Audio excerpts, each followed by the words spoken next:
legislative chambers in Banjul, where the President of the Republic, His Excellency Adama Barrow, is actually set to deliver the constitutionally mandated State of the Nation address for the legislative year 2023. This is a constitutional requirement. The President to appear once, before the deputies to actually address, how issues are going in the country, the achievements, the plans in the pipeline. So today is the day actually set for that.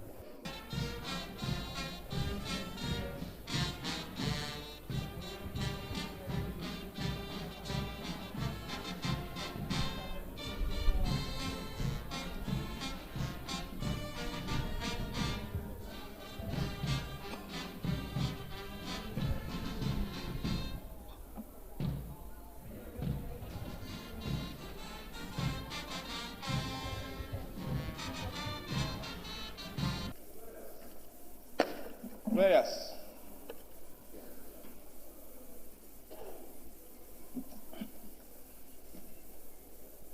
Almighty God, who in thy wisdom and goodness has appointed the offices of rulers and parliament for the welfare of society and just government of men, we beseech thee to behold with thy abundant favor us thy servants, whom thou hast been pleased to call to the performance of important trusts in this land. Let thy blessing descend upon us here in this house assembled.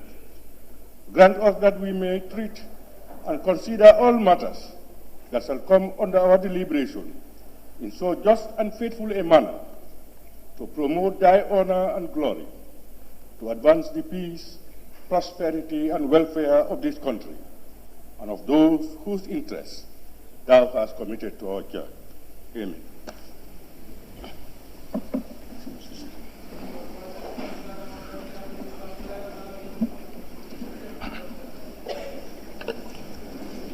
Communication from the Chair.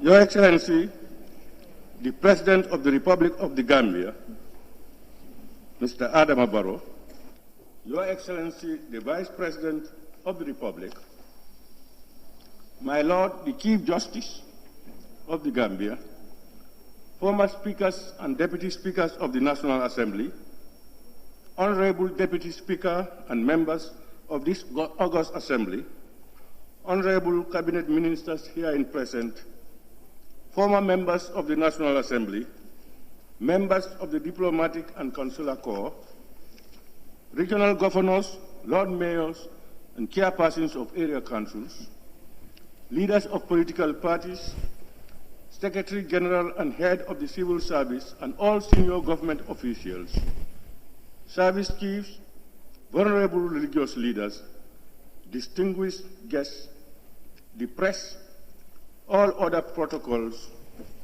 duly observed.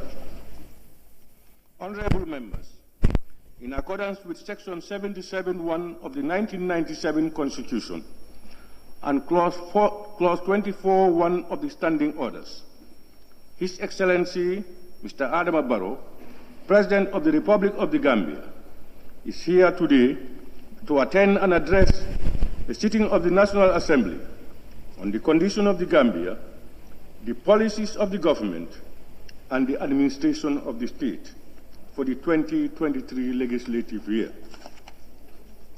In this regard, I wish to extend on behalf of both sides of the Assembly a warm welcome to His Excellency the President to the National Assembly. Honorable members. Point of order, Point of Mr. order. Speaker. Point of order. Point of order. Yes, honorable member. Minority Leader. Honorable Speaker, I'm standing on Order 17H of the Standing Orders. That is, clapping shall not be permitted in the chambers. So, thank you, honorable member. Sustained gallery. We don't usually clap in Parliament. You see parliamentarians, they tap on their tables to express gratitude. Honorable members, His Excellency's presence in this assembly today is significant in our parliamentary calendar. It will enable honorable members of the legislature to have the opportunity to hear from the head of the executive, that's the president, on the condition of the Gambia, the policies of his government, and the administration of the state. Honorable members, this year marks the President's second State of the Nation address to the 6th legislature in our democratic dispensation. Traditionally, this particular sitting of the Assembly attracts Gambians and people from all walks of life. Therefore, on behalf of both sides of the Assembly, I welcome you all. On that note, honorable members, I wish once again welcome His Excellency the President to the National Assembly in fulfillment of his constitutional mandate. I thank you. Clerk, can we proceed? Motion. State of the Nation Address 2023 by His Excellency the President of the Republic of the Gambia. Honorable members, I have the singular honor and privilege to invite His Excellency Mr. Adama Barrow, President of the Republic of the Gambia, to deliver his address. Your Excellency.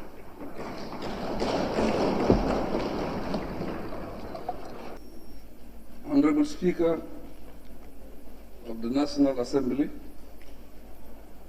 honorable members of the National Assembly, Your Excellency, the Vice President, members of the Diplomatic and Consular Corps, distinguished personalities, ladies and gentlemen. I always look forward to my annual engagement with this august body because it offers us the opportunity to interact formally as a constitutional requirement and informally as fellow citizens and complementary partners in the cause of national development. In view of our mandates within the major arms of government, we do not only represent the interests and aspirations of our people, but also form three distinct but unified and inseparable parts of the government machinery. The need for cooperation is therefore obvious. Mr. Speaker, lest my address is mistakenly perceived as an activity report, let me explain that it is a precise outline of how my government fared during the 2023 legislative year, with highlights provided on key milestones, setbacks, plans, and legislative matters of direct importance to this Assembly. Government channels its development endeavors through the public sectors and the policies, projects, and programs they execute. My deliberation centers on such interventions, as well as bilateral and multilateral engagements and events of special relevance. Operational matters, management, and administrative functions are not given prominence except where they have a direct bearing on my administration's performance or have consequences of national interest. Elaborate details on the content of my address are readily available from the sectors. National development, especially in developing countries, cannot be discussed without reference to the pressure that global events and trends bring to bear on low-income nations. To do so means losing sight of the context and environment that shape what we do as human beings, and how unforeseen circumstances, challenges sometimes frustrate national efforts. Reference will be made to these circumstances briefly, but I ask that you bear them in mind as you review my government's achievements during the year under review. As customary, the address focuses on the sectors, and I will begin with the finance and economic affairs sector as a basis for what follows. Finance and economic affairs. Honorable Speaker, the Gambia relies heavily on imports for consumption of basic commodities, including wheat and maize from Ukraine. This means that the disruption in supply chain which lead to shortages in supply translated into strong inflationary pressures on the economy. As at end December 2022, inflation stood at 13.7%, from an initial projection of 5%. Generally, global inflation has significantly reduced the real incomes of people abroad. As a result, the Gambian economy faces reduced private remittances received and lower tourist arrivals, despite the strong recovery footings reported in 2022. This will continually worsen the negative impact on growth experience from 2020 onwards. Revenue performance during the year clearly highlights the negative effect of the crisis. Total domestic revenue collection in 2022 declined by 10% against the same period in 2021. Comparison of revenue performance from 2022 and 2023 between January and April shows that domestic taxes have increased by 5% during the period, while customs and excise taxes increased by 20% over the same period. The increase in global oil prices put pressure on government and forced us to subsidize fuel to lower the high pump prices. This had a negative impact on domestic revenue mobilization and the 2022 national budget. With less attention on COVID-19, infrastructure development activities resume and will remain a priority. In addition to the rural roads projects implemented by the Ministry of Transport, Works and Infrastructure, the road expansion and OIC-related projects are underway as the country prepares to host the OIC summit by December this year. Capital expenditure will therefore persist to contribute greatly to total expenditure. Apart from the government's commitment to the medium-term economic fiscal framework 2023-2026 to improve microfiscal stability, the new Green Recovery Focused National Development Plan, RFNDP, has cabinet approval and preparations are underway to launch it. The plan outlines key national priorities across the sectors and will guide development interventions in the medium term. It also mainstreams the Sustainable Development Goals, SDGs, African Union AU Agenda 2063, and the ECOWAS Vision 2030.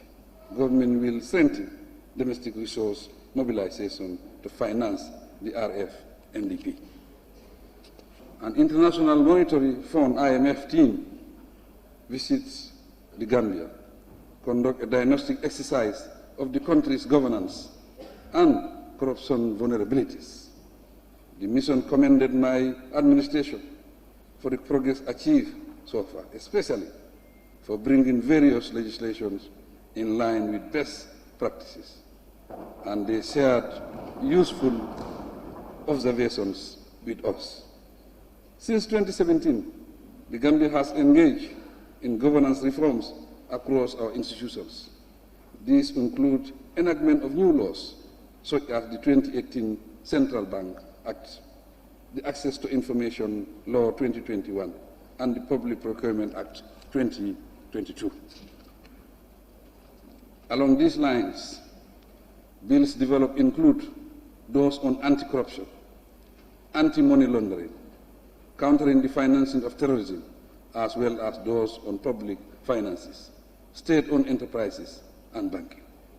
All these are meant to contribute to the achievement of our national goals and targets. Also related to economic growth and management are action taken to modernize revenue mobilization. For example, the digitalization and automation initiative introduced during the year under review are significant achievement worth reporting. Rolling out the GRA automated system for custom data SUbcribe wall and the ongoing efforts to develop an e-procurement platform will jointly upscale revenue generation for development purposes. Furthermore, my government has brought the banking sector regulatory and supervisory framework closer to international standards. With this, we look to more significant economic development prospects, despite the current global crisis as setbacks to contend with. Agriculture. Mr. Speaker, the agriculture sector is strongly committed to strengthening its policy, environment, and program implementation efforts. In this respect, emerging challenges will be persistently addressed through new policies and initiatives. To provide examples of such undertakings, the National Fertilizer Policy has been formulated and validated, and the development of a strategic plan is at an advanced stage. This policy seeks to enhance fertilizer access and targets subsidy beneficiaries for greater production. In pursuit of commercial farming, the sector will promote mechanized land preparation by supplying labor-saving machines, since harvesting is among the least mechanized production activities of the target commodity value chain crops. Investment will increase to mechanize the harvesting of cereals and stimulate increased mechanical tracing. My administration is also enhancing the capacity of breeders and introducing Gambian farmers to fortified short-term and high-yielding varieties that are resistant to the adverse effects of climate change. Using PPP models, we will foster the establishment of processing companies to establish processing and production systems. Hopefully, these interventions will generate employment and market value promotion. There will be an incentive-based risk-sharing system for agricultural lending. The Minister of Agriculture has initiated the Gambia Incentive-Based Risk-Sharing and Agricultural Lending Facility project to improve access to finance by de-risking lending to the agriculture sector. The project will collaborate with financial institutions to avail farmers and value chain actors of the needed finance for a transformed food system.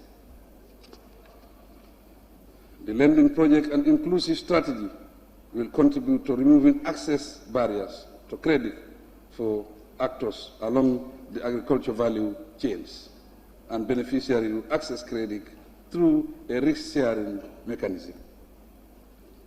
Communication and digital economy. Honorable Speaker, the creation of the Ministry of Communication and Digital Economy affirms the government's desire for rapid digital transformation and utilization of ICTs for socio-economic development.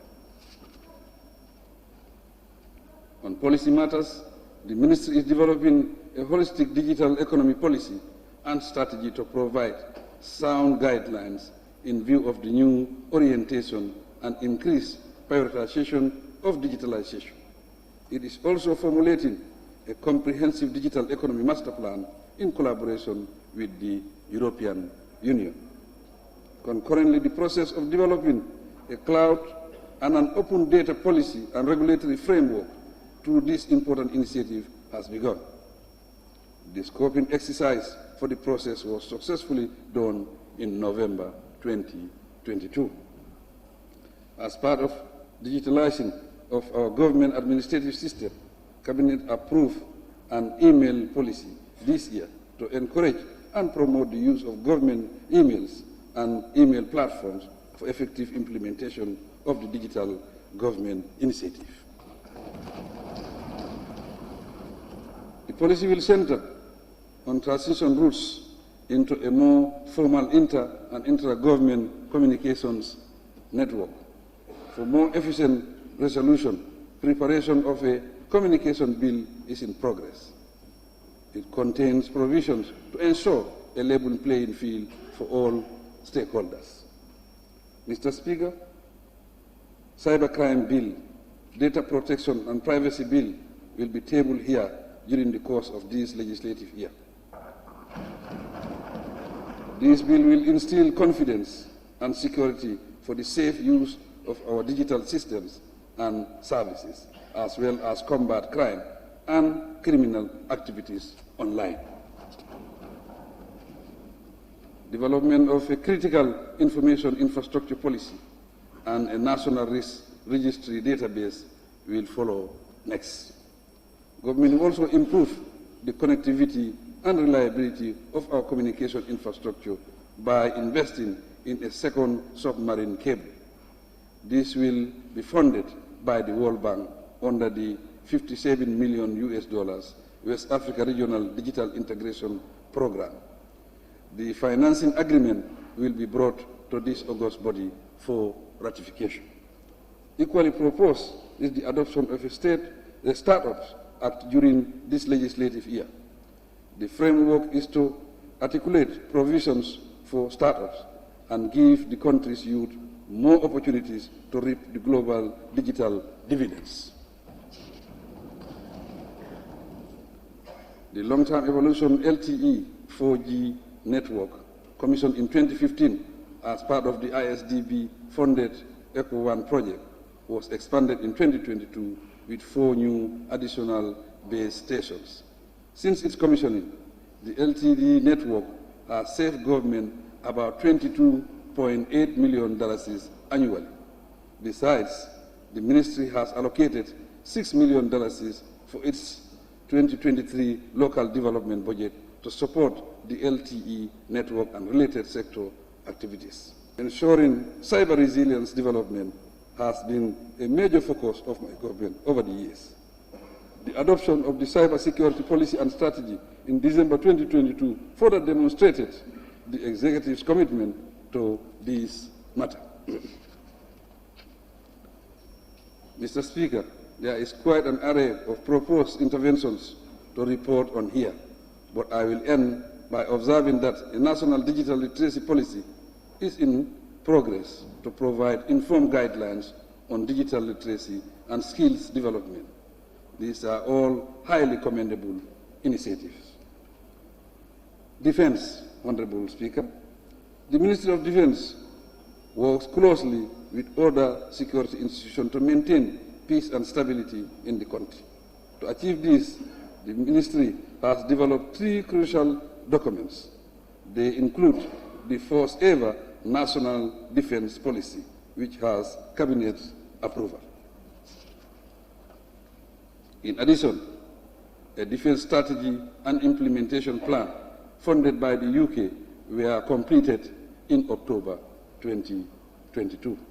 The Ministry also has Cabinet approval to accede to the Arms Trade Treaty, ATT, and it is working on the ratification process.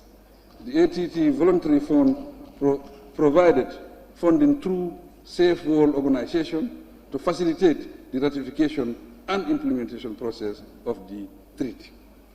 The terms and conditions of service for officers and soldiers, 1993 of the Gambia Armed Forces, is under review. Similarly, work on the Gambia Armed Forces Bill is progressing to replace the current Act of 1985. Through the Ministry of Defense and Finance, and with support from the Republic of Turkey and the People's Republic of China, government have procured military vehicles and other specialized equipment for peacekeeping missions and ease of daily military operations, especially along the border. Mr. Speaker, the armed forces continue to forge healthy civil-military relations to improve on the existing cordial relations through regular consultations and outreach, such as providing free medical services and education. Significantly too, the Ministry and GOV will maintain close collaboration with other security agencies to ascertain a safe environment for every person in the country.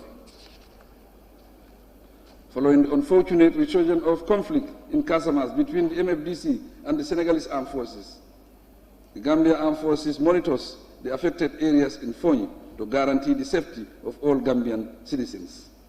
In this regard, they conduct robust patrols in the area. We thank them for their vigilance and devoted service to the nation. Fisheries, water resources, and National Assembly matters. Honorable Speaker, the fisheries sector is a key contributor to the Gambian economy, accounting for 10% of GDP in 2022 and providing direct employment to over 30,000 people. To keep up the momentum, the Ministry of Fisheries recently designed and validated a draft National Fisheries and Aquaculture Policy 2022-2031, and it is now set for submission to Cabinet. The Ministry is investing in the additional fisheries and value chain to alleviate post-harvest challenges, with funds from the EU-Gambia Sustainable Fisheries Partnership Agreement, the construction of 2 fish handling platforms in Tangier and Gunjur, worth over $10 million, are ongoing to improve the hygienic conditions and durability of fish and fishery products. Honorable members, on revenue realized in the sector from January 2022 to May 2023, $34 million were generated from landing, $83 million from licensing, and $30 million from EU support, amounting to $148 million. The European Union, under the Sustainable Fisheries Partnership Agreement, continues to provide the fisheries sector with $30 million support annually. From this, $15 million is to strengthen the sustainable management, conservation, and the development of the sector.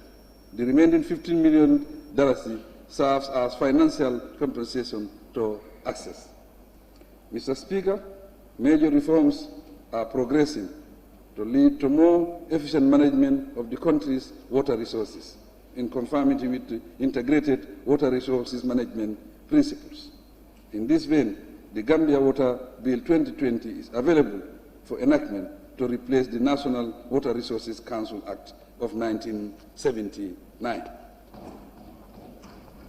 Through support from the government of Japan, 20 additional solar-powered pipe water supply system for installation in 2020-2023 will serve 80,000 people in our rural communities.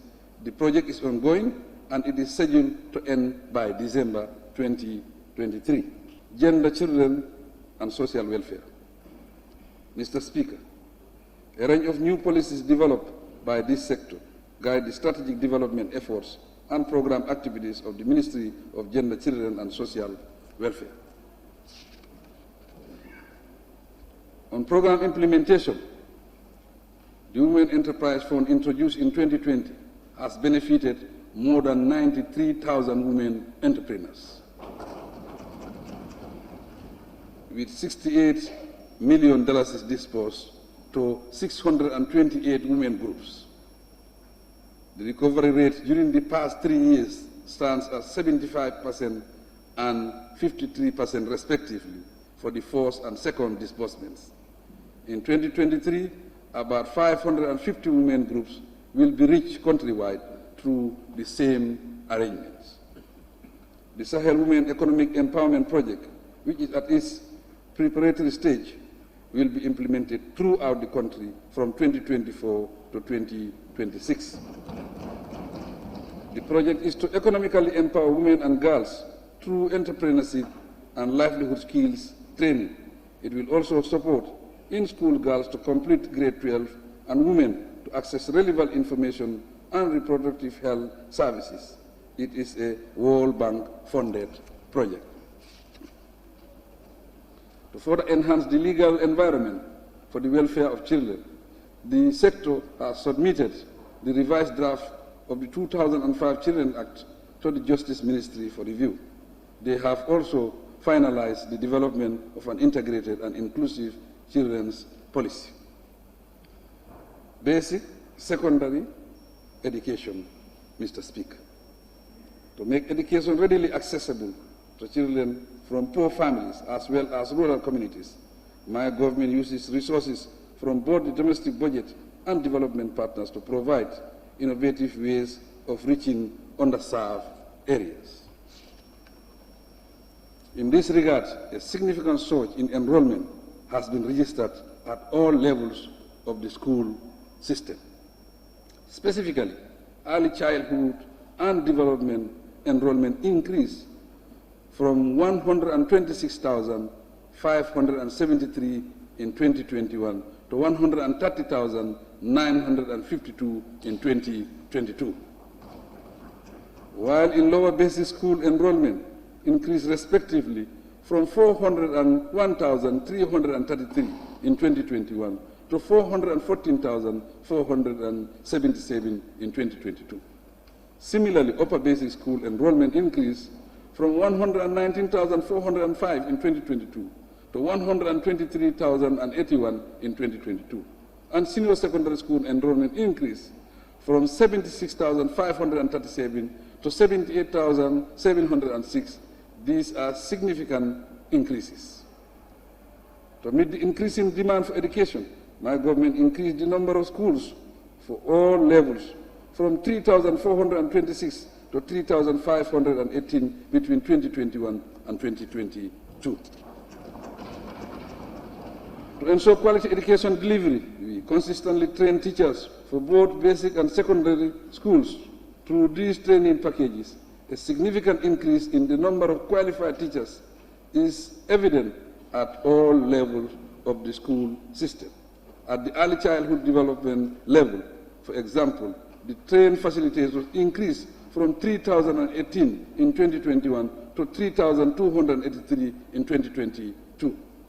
At the lower basic level, the trained and qualified teachers increased from 10,614 to 11,302 between 2021 and 2022.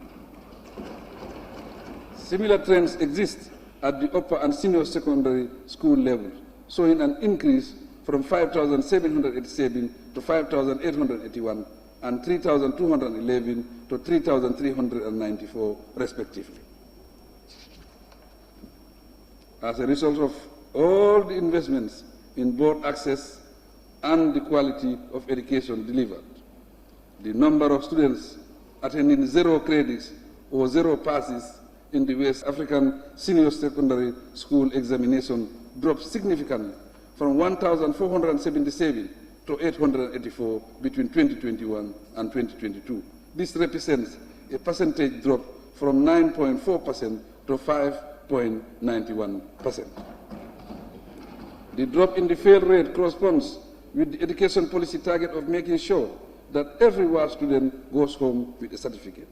At the upper basic level, the number of students attending 0 passes or aggregate 54 in the Gambia Basic Education Certificate Examination dropped from 2,044 to 1,962, translating into a percentage drop from 8 to 7%.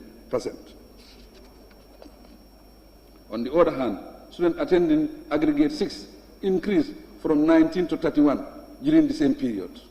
Furthermore, the number of students with the government pass mark of aggregate 42 and below for entry to senior secondary schools improved from 47.2% in 2021 to 49.7% in 2022.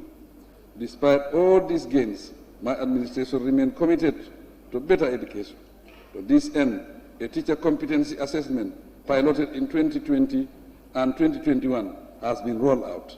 The assessment ensures that teachers who graduate from the Gambia College at diploma and advanced diploma levels have the basic standards, competence, and content knowledge to be recruited to teach in public schools.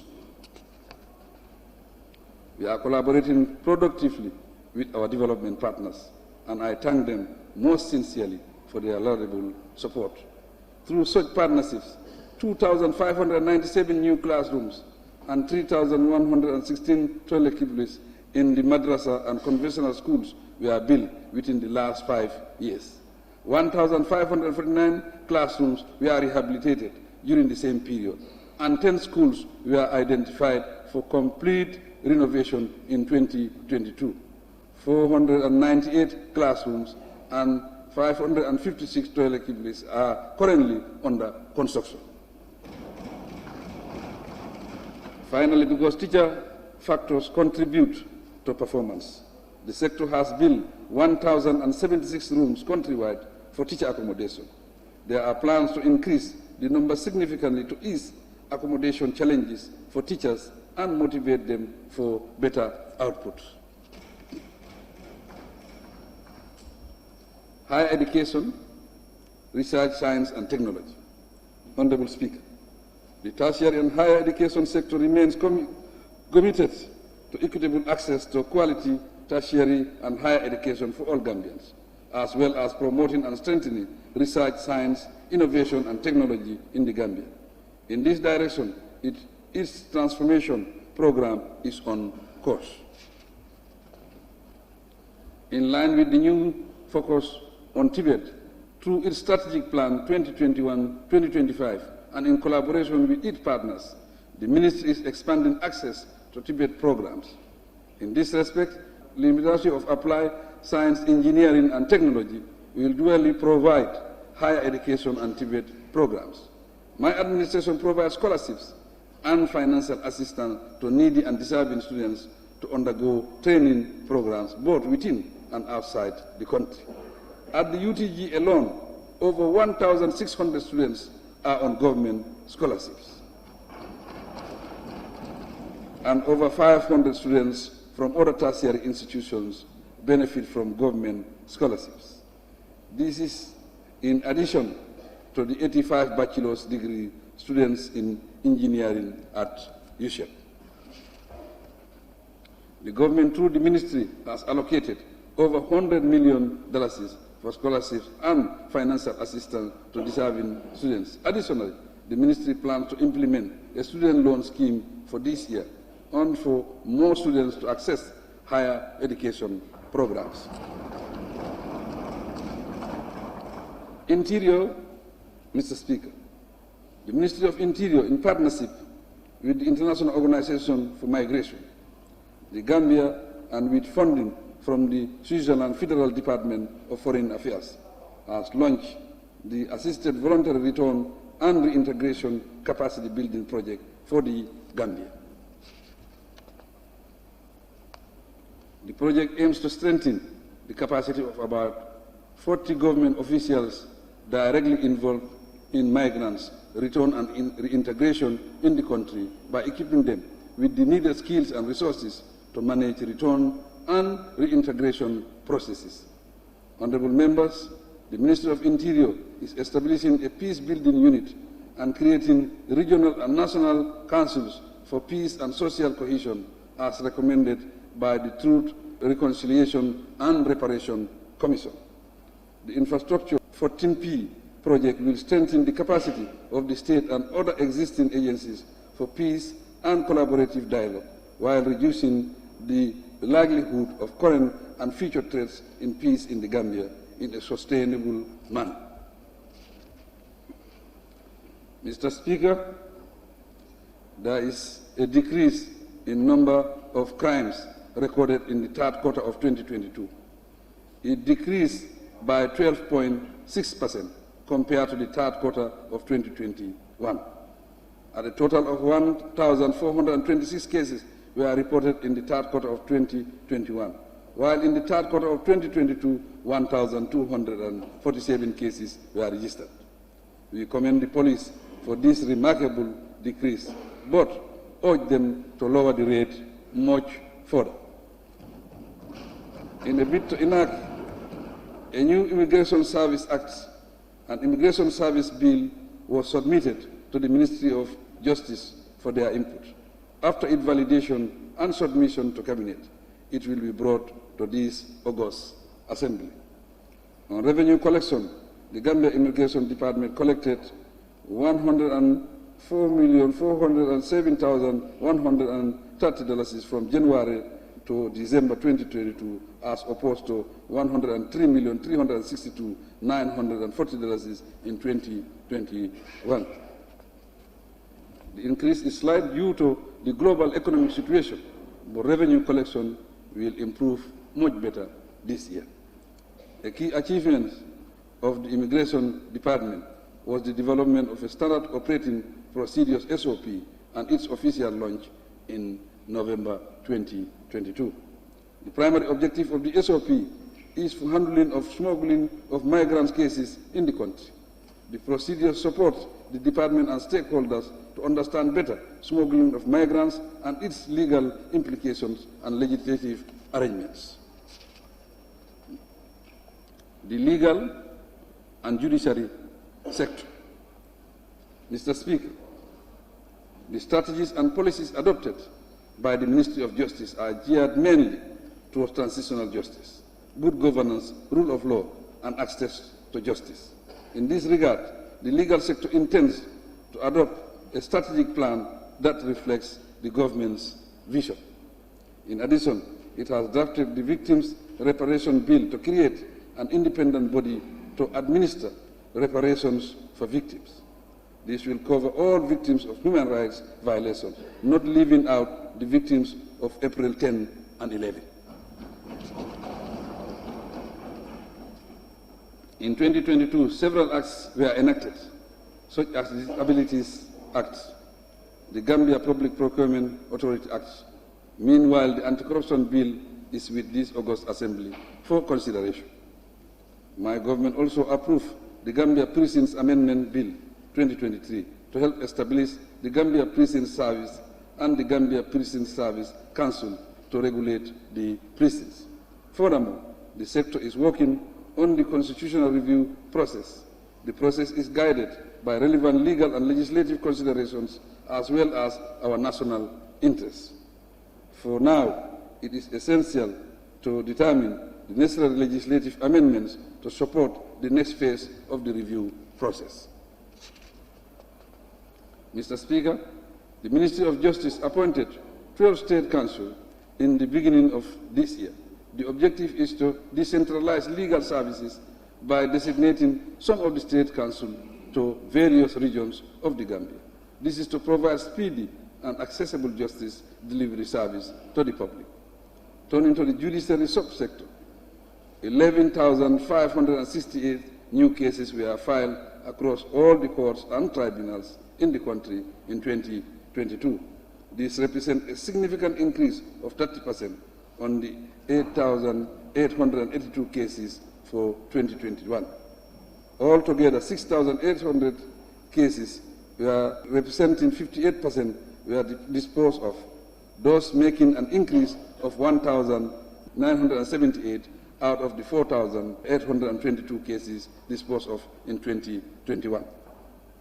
As reported during the last legal year celebration, the judiciary is doing very well and has regained public confidence, hence the increase in the new cases.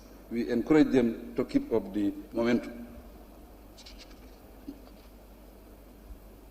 Public service, administrative reform, policy coordination, and delivery. Mr. Speaker, the new Ministry of Public Service, Administrative Reforms, Policy Coordination, and Delivery is mandated to undertake overall oversight of the implementation of public service policies and programs of the Gambia. Since its inception, the Ministry has been working on strengthening the foundational human resource management policies, practices, and data to reduce manual processes.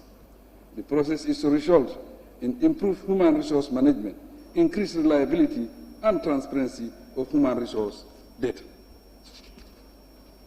These are necessary for subsequently digitalized human resource processes and data processing. The current ministry is working with the World Bank to upscale the effectiveness and expand the functionalities of government systems for engagement with citizens on processing complaints. Mr. Speaker, the Department of Strategy, Policy and Delivery Service, as the technical unit of the Ministry of Public Service, and also the Secretariat of the National Economic Council, regularly provides instrumental support to my office. Through the National Economic Council, regular meetings were held in 2022 to improve coordination between the institutional heads of the productive sectors of the economy. The meetings provide a platform for participants in key economic activities to adequately brief my office on the economy and promote coordination and information sharing on crucial economic issues. Mr. Speaker, the President's Delivery Forum was held for the first time in the Gambia in October 2022 for presentation of key sector updates on projects implementation in the sectors. The outputs of the forum are to feed into groundbreaking project monitoring tools to track project contracts and implementation in a timely manner. Implementation of the Civil Service Reform Program 2018-2027 is already in motion to transform the public service and make it more efficient and effectively responsive to the needs of the nation. As a new development, the Ministry is arranging to institutionalize an electronic clocking system to hold civil servants accountable and maintain punctuality and discipline at work. Also, my office has signed performance contract with state-owned enterprises to monitor service delivery. The Ministry of Finance undertook the initial monitoring exercise for the first quarter of 2023, with focus on GNPC, SSH, FC, and GPA. Meanwhile, GIA, GPPC, GGC, and GAMPOS are scheduled to sign a performance contract each by June 2023 to take effect from the 2024 financial year. These moves indicate my government's preparedness to set public service delivery targets. Such accountability tools are signposts for the implementation of our National Development Plan, and they need to be implemented in collaboration with all ministries, departments, and government agencies. Transport, works, and infrastructure. Honorable Speaker, despite the post-COVID-19 recovery challenges, the transport, works, and infrastructure sector registered impressive results during the period under review. The sector steadfastly focused on road construction, resurfacing, reconstruction, upgrading to asphalt standards, and rehabilitation of selected roads across the country. To mention examples, the reconstruction of the Kerewan-Jawara Road to bituminous standards is in progress and stands at 90% completion. 60% of the 86-kilometer paved roads in the Nyomi-Hakalang area has been complete. Lot 1 of the North Bank Road is complete, and Lot 2 is 65% complete. They are 102 kilometers long. The construction of the Kiang West Road is ongoing, with the completion status of the 39 kilometers of the paved road at 71%. In a similar development, the government recently secured funding from the Saudi Fund for Development, equal to $50 million to construct 50 kilometers of roads in the Greater Banjul area. Works on this project are ongoing.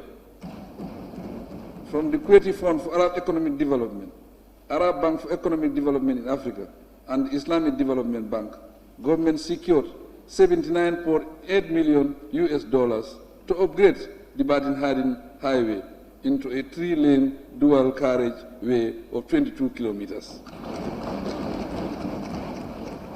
It stretches from Yundum to Sitting Corner. 55% of the civil works is complete. My administration now plans to upgrade 1,200 kilometers of selected roads in the next 5 years. And this year, the ministry will construct a length of 345 kilometers across the country. Like the new Basse main market, I am glad to state that the fourth phase of the Brikama market is complete and was inaugurated in March of this year. Phase 2 is at the tender stage. The Public Building Facilities Management Bill is with this August Assembly for consideration to develop and promote policies and regulations for effective management of government estate. Mr. Speaker, formal negotiations are ongoing to improve the ports and to build a new one. The Technical Committee on the new ports has submitted its report to the Ministerial Committee for their review, consideration, and onward submission to Cabinet for advice. On air traffic analysis of actual figures for 2022 indicate that 359,909 passengers were handled at the Banjul International Airport, which shows an increase of 44.3% over the previous year. Projections suggest that this upward trend will persist. Tourism and culture. Mr. Speaker, the National Council for Arts and Culture is working with UNESCO on a regulation for the National Endowment Fund for Arts. When established, the fund will finance various cultural and artistic activities, which is useful for the tourism sector. The draft regulation is ready for validation and thereafter submission to Cabinet. To boost tourism and position the Gambia as a homecoming hub for our African brothers and sisters in the diaspora, the Gambia will observe the bicentenary anniversary of the occupation of Georgetown, Makati Island by British and the subsequent arrival of the liberated Africans on the island. The festival will take place in the second quarter of this year. With relief, tourism is growing again steadily. According to the submissions from the GT board, tourist arrivals pick up over the years from 89,232 in 2020 to 102,460 in 2021 and 182,795 in 2022. Arrival from our traditional markets increased, except 10% drop from Denmark. Arrival from the non-traditional markets increased by 47%. That is 10,908 tourists, compared to the same period in 2021.